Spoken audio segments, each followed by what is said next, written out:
Your child may be an early reader, deeply focused on creative pursuits, and incredibly interesting as a human being.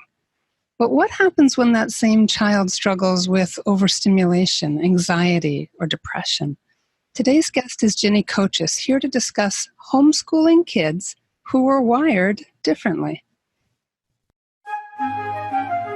Welcome to Homeschooling Saints, the podcast that helps you create the homeschool you love for the people you love. Our host is Lisa Mladinich, a Catholic life coach, TV host, best-selling author, and an instructor at Homeschool Connections. Before we get started, remember to subscribe to this podcast so you never miss an episode. And if you're watching on YouTube, click the bell to join our channel. Hi, I'm Lisa Mladinich, and today's guest is Ginny Kochis. Ginny is a Catholic wife and mom to 3 twice exceptional children. A former high school English teacher and adjunct professor of English, Ginny has been homeschooling for the past 7 years. Ginny believes God gives curious, creative, intense children the exact mother those children need. She offers practical support and prayerful encouragement to mothers of exceptional children on her blog, Not So Formulaic. Welcome to the program, Ginny. Hi, thank you so much for having me, Lisa. Oh, it's my pleasure. I'm so excited about this topic because in our large homeschooling community here on Long Island in New York, we have a decent number of really interesting kids, kids that are not wired, sort of exactly the way everybody else is. Sure. And they're really neat kids. Challenging for their parents, no question, but really neat kids. Tell us a little about your journey of discovering that your children were wired differently and how that made you feel, at first anyway, about your ability to mother them. What was that like for you? It's been a long journey, definitely. And I like calling it a journey because it's a constant, I'm constantly learning. God is constantly redirecting and showing me, where I need to go and how I need to get there. And he uses my children really as the instrument for that. So I think, that is, before I begin explaining everything that happened, I think that's important to say is that I really believe my children, as much as God designated me as their right mother, as the mother they needed, he designated these children for me because he knew they would help me grow. I'm so grateful for that. When our first, we have 3 children. They're spaced about 3.5 to 3/4 years apart, which at the time I was like, well, gosh, Lord, I thought I would have like lots of kids, but his timing is always, so amazing because each one of them is very intense and each one of them has needed me. And so he has always sent the next child along when it was the right time. So they are 12, 8, and 4. Mm-hmm. And when we sent our oldest off to kindergarten, it was a bit of a disaster. She started reading before she went into kindergarten. She taught herself how to read in preschool. And we knew that she was different. She was intensely focused. She would sit down at the table and she would create with Play-Doh or clay or draw just these elaborate drawings, illustrations on paper, on canvas, whatever, for hours to the exclusion of getting up to go eat, using the bathroom. But she was so creative. And, I didn't mind, reminding her, hey, let's go do this, to help her. So we sent her, she went to a play-based preschool. She had a good time there. We really didn't have any problems because she was able to sort of do what she wanted to do within the structure of the preschool. Kindergarten is different. Kindergarten's very different. So when she went in, she began to have intense meltdowns. And I think most people would identify them. If you don't know the difference between a tantrum and a meltdown, you would probably call them tantrums because it looks like she's upset that she's not getting her way. She's poorly behaved. But really what was happening is that she was overwhelmed by all of the sensory stimulation in the classroom. And she did not have the verbal ability to explain to her teacher what was going on inside of her emotionally and intellectually, because she was leaps and bounds beyond where her peers were in the kindergarten classroom. Yeah, I'd just like to clarify, wasn't she reading Tolkien by this point? She was. She Yeah, was. we're not talking about a kid reading Dr. Seuss early. No. A child really deeply reading at a high level. Yeah, and she had read The Wizard of Oz.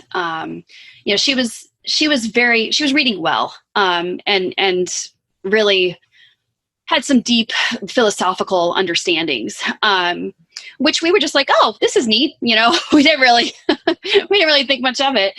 And so there was one instance where she had been asked to fill out a worksheet. And the way the teacher wanted it filled out, if she had followed the directions, it would have been grammatically incorrect. But my daughter didn't know how to say, this isn't right. She just knew internally it would be wrong. So she had a meltdown underneath the kindergarten the table in the kindergarten classroom. She was stamping her feet. She was screaming things like, I'm smarter than you are. I know better than this. She was out of her mind. And so we were at a point, and this was happening. She would probably have meltdowns like this once or twice a week. And sometimes they were verbal. Most of the time she would just lash out. She would yell, she would scream, she would cry. It would last 45 minutes. They'd call me. I could hear her screaming in the background. She was running from the classroom. And so, of course, as her mother and as a child who never did anything wrong ever in school, yes, I made mistakes, but I was afraid. I was terrified of getting in trouble. So, I followed the line to the best of my ability.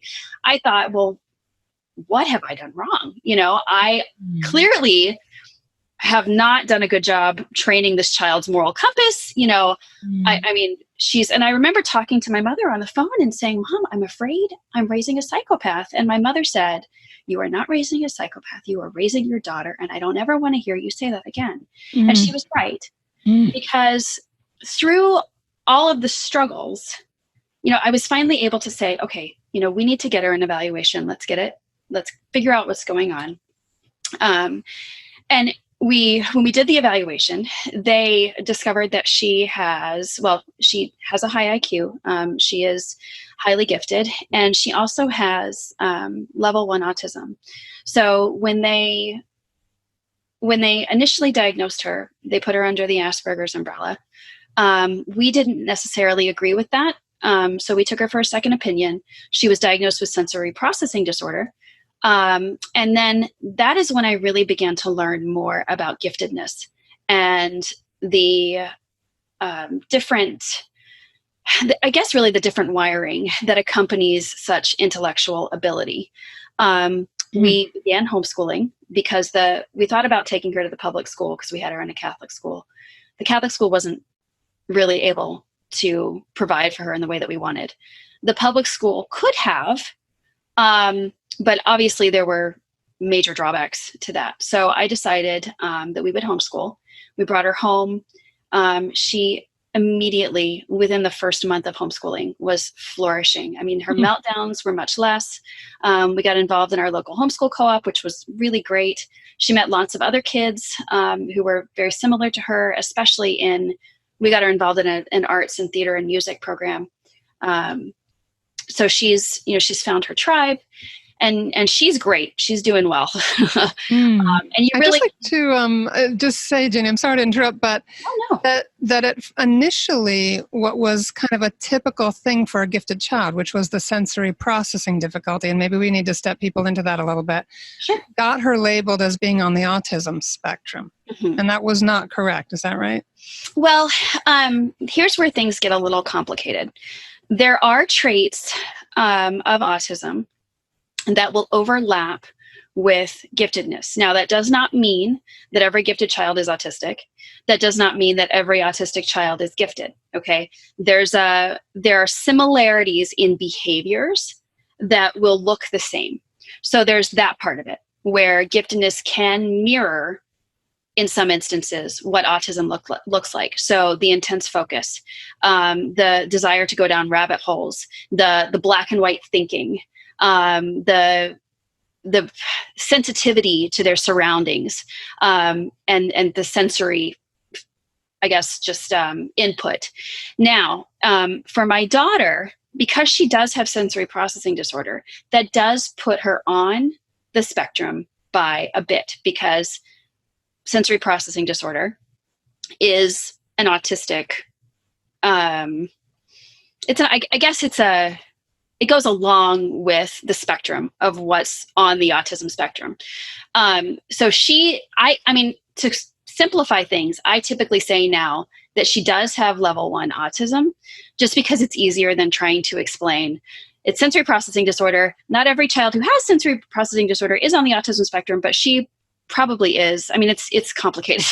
So I'm sorry if that doesn't clarify things for you. No, actually, I think that's probably a comfort to parents to hear, because there's a gray area there. There is. And I think we might have talked about this previously. There's a real resistance among parents in certain areas, just certain parents with different philosophies that will not want those labels for their children because they find them limiting or distracting from the individual in front of them. And others will use the label because it helps them to get more information, resources, and support from the community. And so the label itself is only useful so far. Right. And that was the first person you mentioned. That was me. I didn't want a label for my child. I was very upset. I went to a deep period of mourning and denial. And God has been really patient with me, and over the years has showed me that, there's nothing wrong with who she is. He's created her to be the exact individual he wants her to be. My job is to help her focus that energy and, find ways to help her cope with the difficulties that she encounters, and then really find ways to shine and become, fully alive, and be that person. So when my second child, my 8-year-old, began exhibiting signs of severe anxiety, she was probably about 3 or 4, and I didn't really clue in at first as to what was really going on. And about a year ago, it reached a fever pitch, and we decided we really had to seek out some help. So I was much less resistant to the evaluation process. We've taken her in. She's been working with a Catholic therapist since February. She now has a dual diagnosis of OCD and generalized anxiety disorder. And we also know that she is gifted as well, because she's been through the evaluation process with our county schools. So, I think over time, what seems terrifying and insurmountable becomes much more manageable. And you begin to see the ways in which you can really draw out the amazing qualities that your child has, and as I mentioned previously, help them cope with the things that are holding them back or making it harder for them to function on a daily basis. Now, is that why homeschooling among gifted and twice exceptional kids is growing? I would say so. I think because parents are finding that the classroom environment is really restrictive.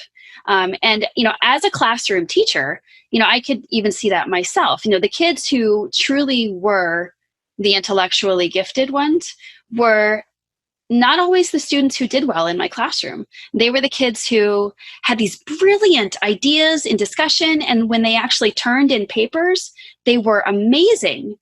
But they had to turn them in, was the problem. And they had to sit still during class, and they had to stop drawing and listen to me. And they had to, they had to be a square peg, and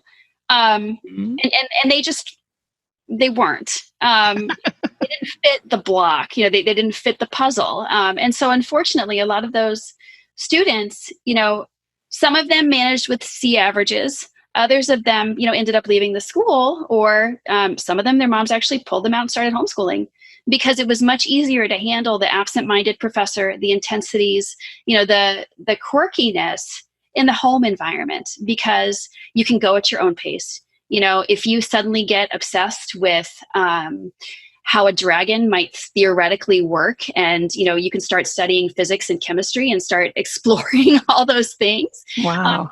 Now, that's what happened to my daughter. She became not obsessed, but really heavily interested in dragons, after reading kind of like The Lord of the Rings and all of that.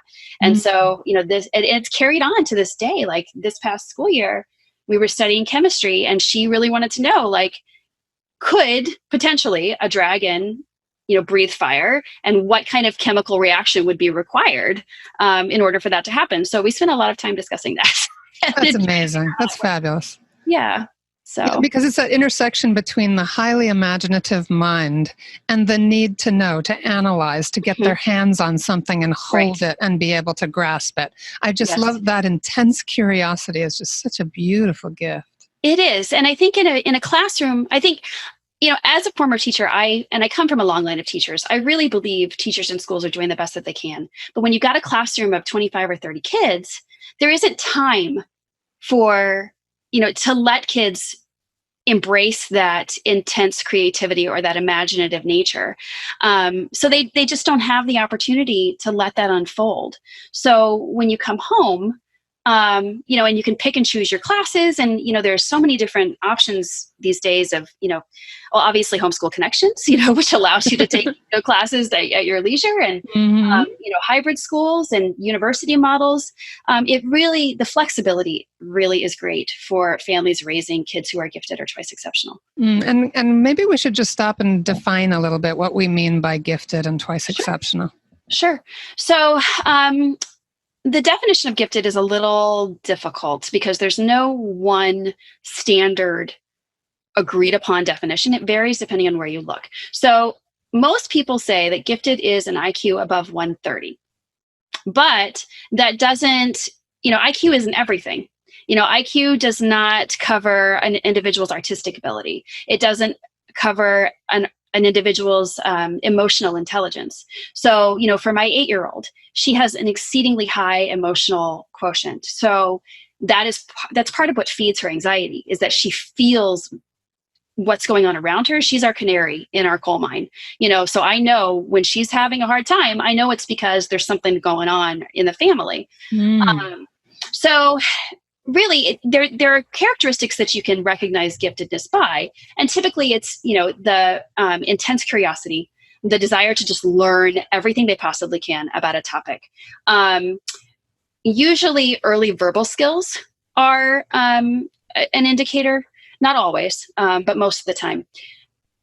A really excellent memory with very fast recall. So an impressive working memory, fast recall, the ability to read something once and then just know it, absorb it.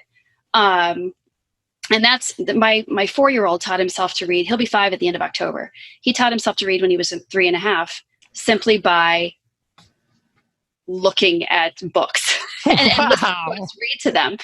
So he's been reading for a while.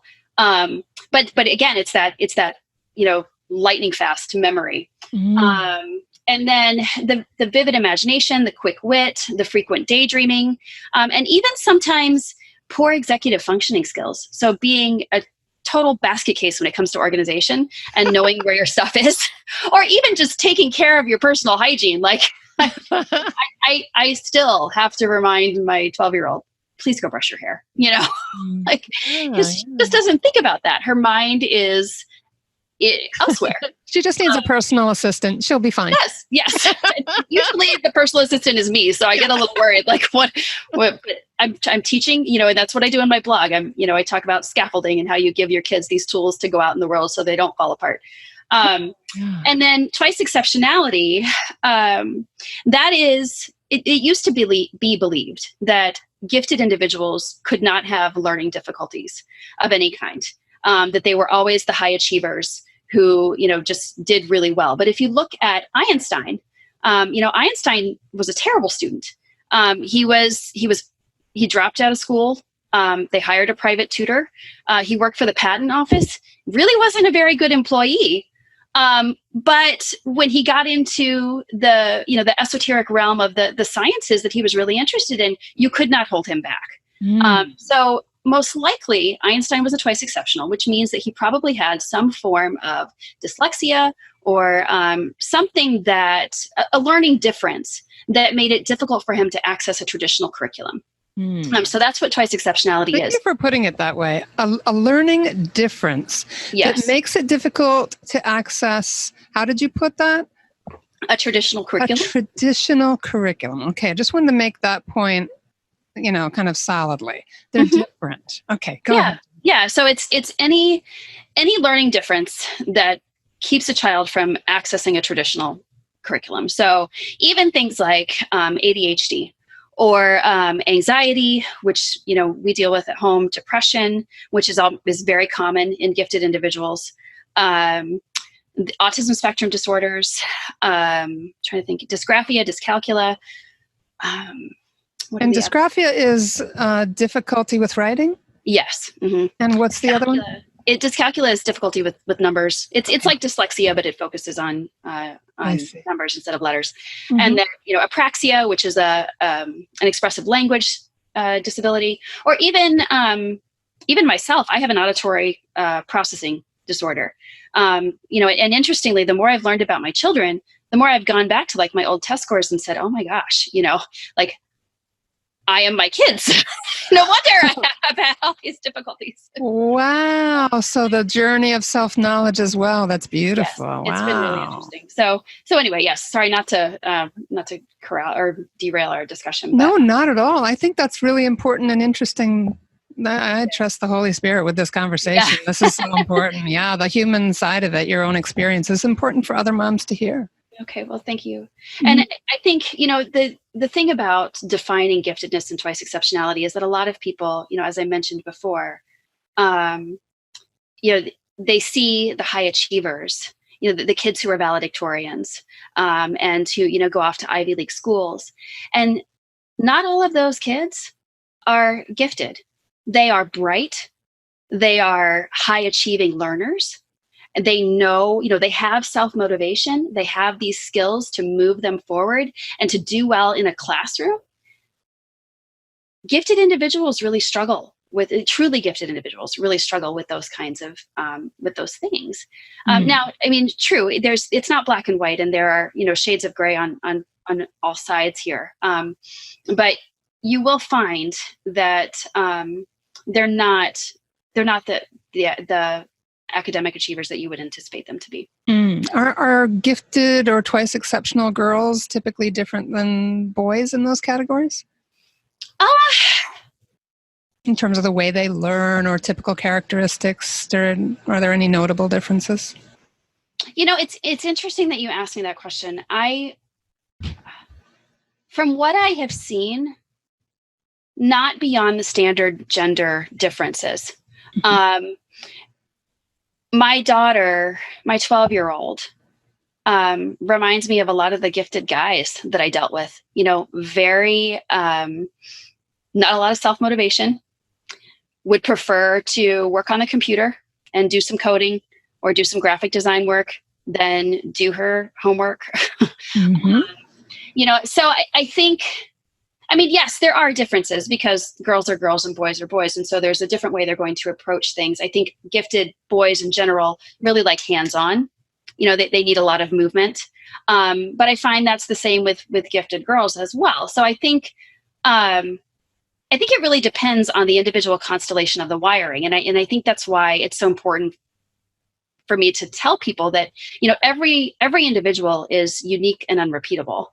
And so it's hard to sort of categorize and say, this is how it's always going to be. And that's why, I try to give lots of different options and possibilities, or ways for people to teach their kids so that they can approach their children where their children are and move them forward, in whatever way they need forward. Yeah, let's dive into your blog a little bit, notsoformulaic.com.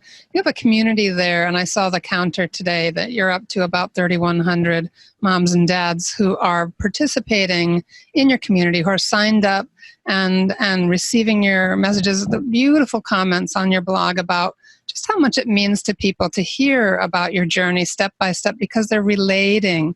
They're not feeling so isolated themselves. And I know that in the presentation that you give, you talk about one of the typical sufferings of gifted people is that they feel isolated while their parents and struggling with their particular issues can feel very isolated too. I just want to read off a few things that I pulled from your website that I thought were beautiful that you say to your community. Okay. You, my friend, are not a failure. Your children are not broken. Oof, that almost just makes me cry because I think every parent feels like they're failures and their children are broken sometimes. We're comparing ourselves too much and not trusting God enough. But when you have twice exceptional children, the challenges are multiplied. I love this one too. Love your child. Enjoy your child. Celebrate your child. don't let school get in the way of that. Just beautiful. Thank you. And you also have 4 different sections on your blog: breathe, form, teach, and find. Do you want to say a few words about what it is that you're doing there as far as sharing, some strategies? Sure. It's definitely, it's still kind of a work in progress. I'm still going back. When I initially started out my blog, I was blogging about a couple of different things. I started out with how to teach writing. That was one thing. And then homeschooling, and then Catholic motherhood, and then gifted and 2E parenting. But what I found over the years is that most of the people who were coming to me and really resonating with what I was talking about were Catholic and Christian moms who had these out-of-the-box kids they didn't know what to do with. And so since November, over the past probably couple of months and years, I have been working on narrowing down my focus. So those 4 sections, breathe, teach, form, and then I don't have it in front of me. I think you said find. Find, yes. Find resources, yeah. Yeah.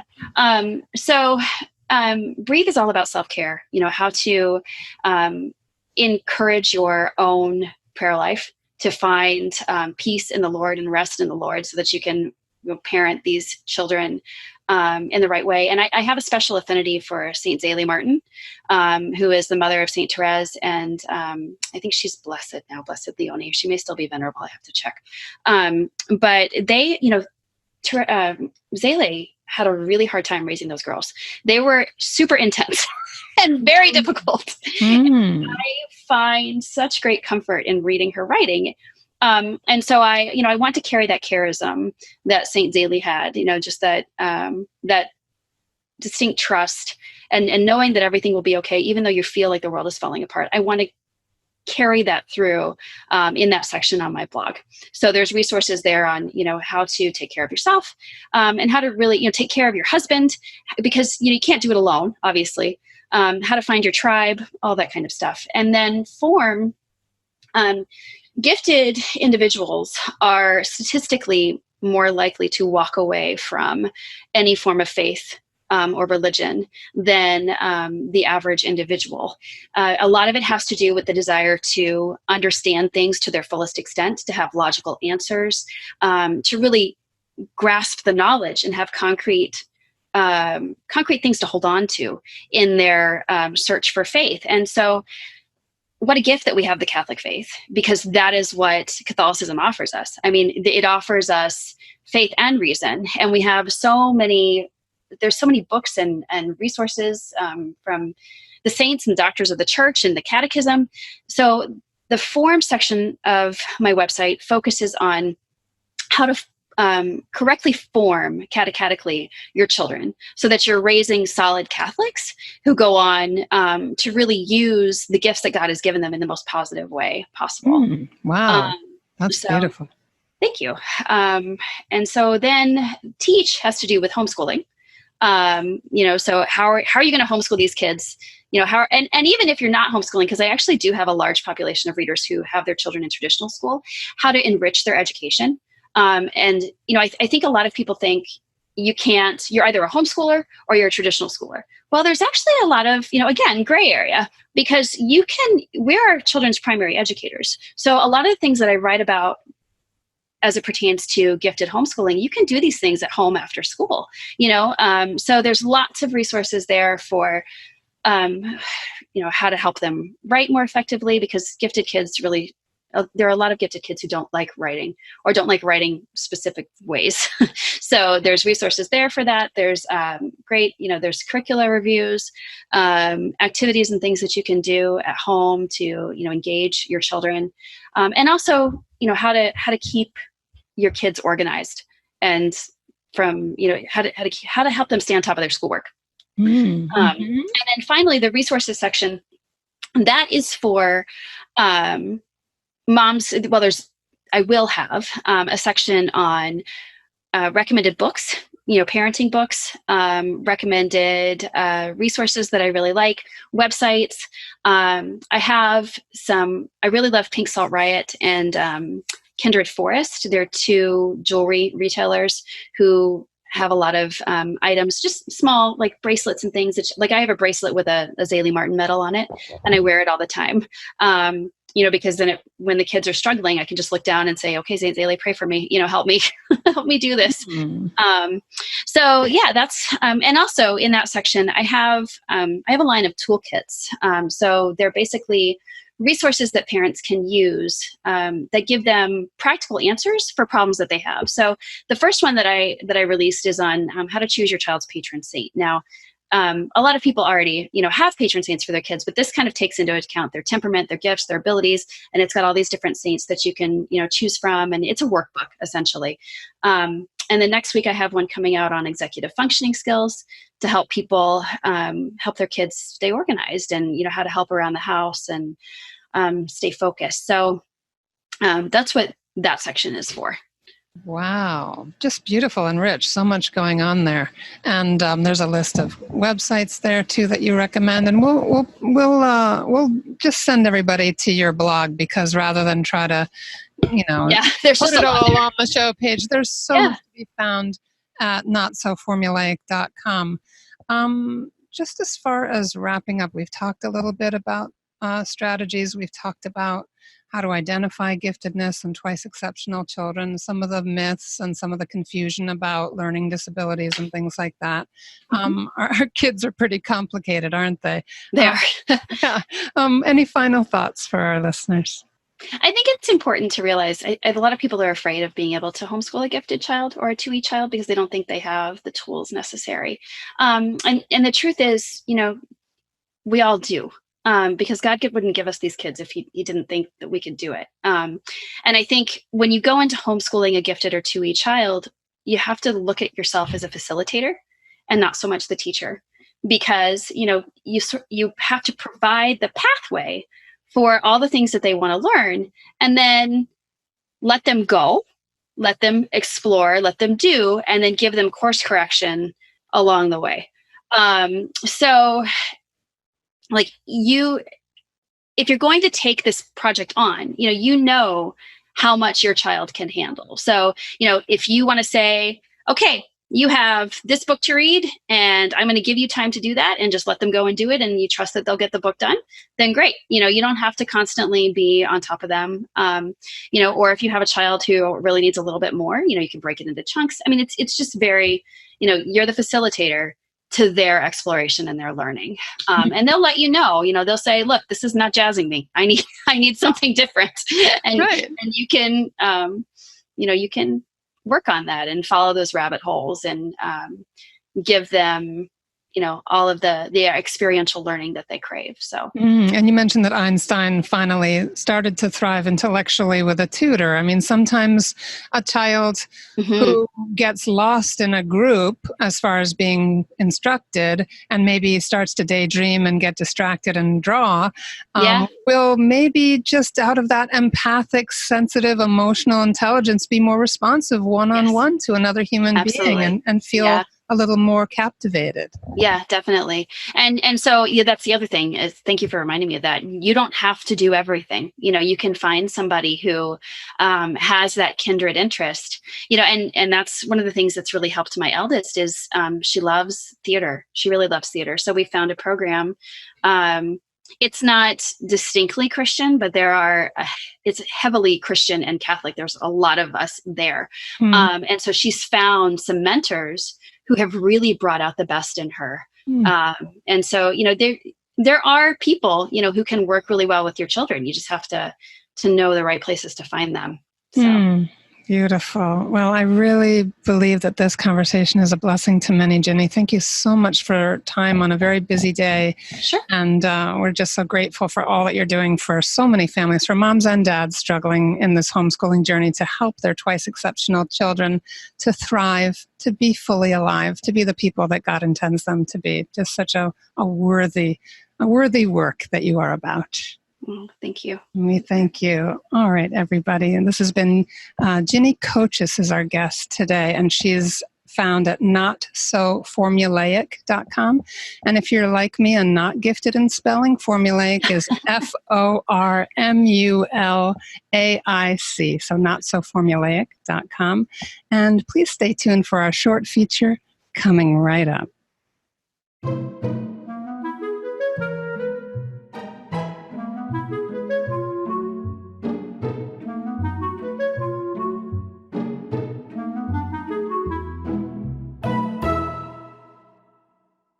Hi there, this is Chantal Howard from Ideal to Real.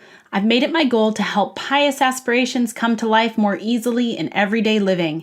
In particular, I want to help you within the context of your homeschooling family. So in today's spotlight, I want to share with you 3 activities that will change and shape your family culture. I think we all get it. As homeschoolers, we recognize that we can't just teach our kids right principles or good philosophical knowledge or even solid theology. The culture of the world with its fashions and its fads and its music and its social media expectations is just too loud and enticing for our young people today. If we really want to win the hearts of our children and keep them, we have to create a culture strong enough to rival the secular realm. So here are 3 key steps to establishing your unique family culture. Step number 1, reflect with your spouse about your natural personality strengths and loves. These are the things between the two of you that just make you tick, that come natural and get you excited. Boil down these characteristics to 3 words. Perhaps something like musical, outdoorsy, generous. Remember, these are the traits about the two of you as a couple that inculcate your greatest strengths. They're not the things you wish you had. They're the things that you already have. Step number 2, have a family powwow and get your kids involved in the discussion, helping them to flesh out if there's any distinctions that they want to add to the mix. But again, stay faithful to 3 characteristics and then brainstorm ideas and activities and ways that you can actualize these characteristics in real life. And step number 3, get concrete. Schedule 3 activities this coming month that are going to bring to life the culture that you want to create. Imagine for a second if you choose music as one of your 3 characteristics. Well then, pick a song, work on it, practice, perform, or even record it together. If you're outdoorsy, plan a camping trip. Make sure it has good food and fort building or some adventure or destination that you work towards together. If one of your characteristics is generosity, then set up time to host a family or serve at a soup kitchen. One real-life example that comes from my own childhood is that when money was tight, my mom often sat us down and said, "It's time to go give away." She would hand us $50 bills or $100 bills in blank envelopes, and we would run to needy neighbors, tape them on the door, ring the doorbell, and run away. Talk about an impactful way for her to communicate the kind of culture she wanted us to have. So dive in and keep repeating these 3 simple steps. Identify your characteristics, make sure you brainstorm all kinds of fun ideas as a family, and then put them into practice so that you can see your culture take shape. I'm Chantal Howard with aromarosary.com and chantalhoward.com. I hope that you'll join me again for another Ideal to Real moment. And that's our show for today. Our program is sponsored by homeschoolconnections.com. Be sure to subscribe to Homeschooling Saints and leave us an honest review. God bless you, and thank you for joining us.